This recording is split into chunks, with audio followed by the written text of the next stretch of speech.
Well, the Oxford Real Farming Conference brings together, it's mainly farmers, it's built around farmers, but the point is you can't get farming right if you just talk about farming. You have to talk about the underlying economy and the underlying politics, and you have to involve people at large because you need something that's called food culture if you're going to have farming that really works. The idea is to produce good food, so you need people who appreciate good food. So we bring everybody together, farmers and non-farmers who are interested in food, under one roof once a year at the Oxford Real Farming Conference. And this year, as last year, there's about 800 people coming per day, and the reason it's got a ceiling of 800 is because this building, the Oxford Town Hall, will only hold 800 safely. After that, the fire brigade come round with their axes and tell you to get out. So it's grown to capacity. And why is it important now more than ever? Well, the world is obviously, and everybody says it, and it's obviously the case, in a critical state. And basically I think there are two agenda on the table. And the first, actually putting it crudely, is the neoliberal agenda, which basically says that we have to run the economy on maximally competitive lines, and that the idea is for each country to maximise its GDP, gross domestic product. In other words, the real task for the whole world is to make as much money as possible in the shortest possible time, as competitively as possible. The global market, everybody in competition with everybody else. And that basically becomes the aim of what everybody does, the aim of education, the aim of farming, and so on and so on and so on. And that's how politicians speak, and that's how economists speak, and that's how scientists are beginning to speak. And it's really very, very destructive. The other way of looking at the world is the more sort of traditional way, which is actually there are values in the world which, besides those of mere wealth, which actually are more important. And for us, underlying the idea of the Oxford Real Farming Conference is the idea of agrarian renaissance. And agrarian renaissance means that we have to rethink farming from first principles right the way across the board, all the things, politics, economics, science, etc., etc., etc.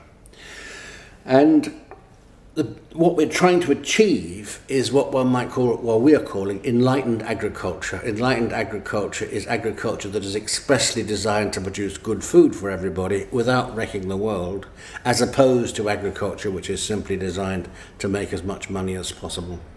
Now, most other conferences, including the one up the road, the Oxford Farming Conference, are basically neoliberal, and basically they're talking about how farming can make as much money as possible to compete on the world market. And we're saying, no, we have to go back to the beginning and say, what is farming really for? And if we assume that it really is about producing good food for everybody and looking after the biosphere, then how do we do it?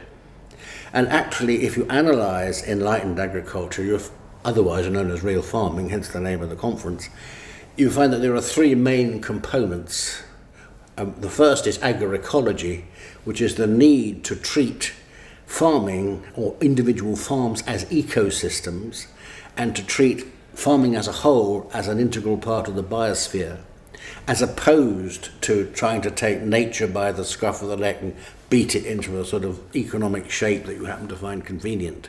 So you start with agroecology. At the heart of agroecology, incidentally, is the idea of organic farming.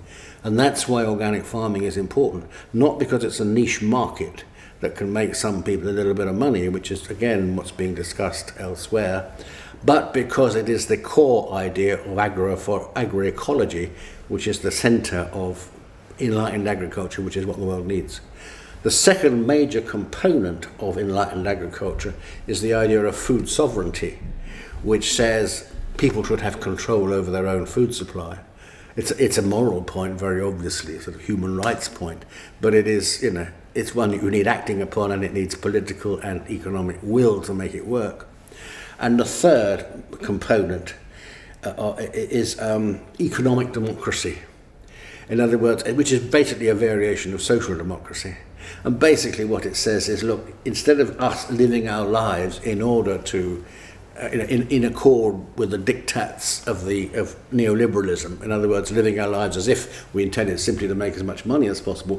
What we should do is design the economy for us so that it actually genuinely benefits human beings at large and not just a few, and it genuinely looks after the biosphere and doesn't simply, make empty gestures like talking about sustainable intensification and other such stuff.